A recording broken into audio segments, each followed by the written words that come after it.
sore, Bang Haji. Kapan pulang, Bang Haji? Kemarin di Salam. Cari apa ini? Cari buku pinter, Bang. Ya, mantap, mantap. Itu baru pinter namanya. Alhamdulillah. Blue. Saya tidak ngerti cara pinjam buku di perpustakaan. Kita pulang aja, ayo, Blue, yuk. Ayo, Blue. Tenang, Mando, jangan panik. Untuk lebih jelasnya, kita tanyakan sama ibu itu.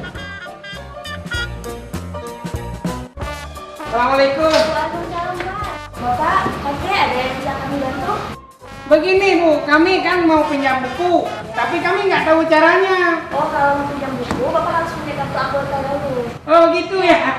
Mando, Haji Umar, Mando.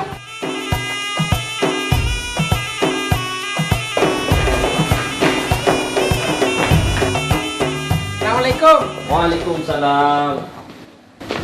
Allah. Tengku Haji kan sudah jadi anggota DPD RI, tapi kenapa masih suka meminjam dan membaca buku di perpustakaan? Ya mestilah, karena buku adalah gudang ilmu.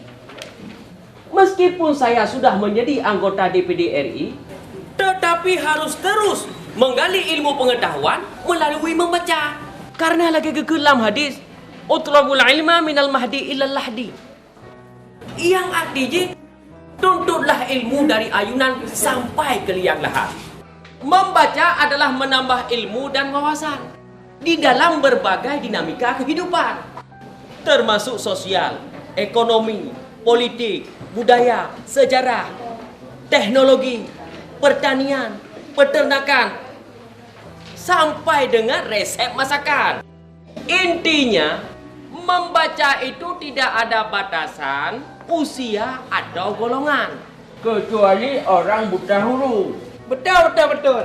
Orang buta huruf harus belajar membaca, membuka mata hati.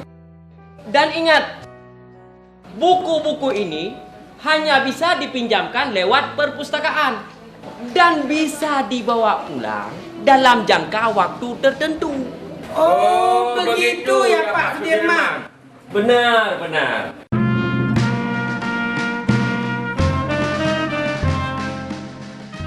Nah, cara ya bak perpustakaan. Cara pintar tanpa bayar. Ayo ke perpustakaan.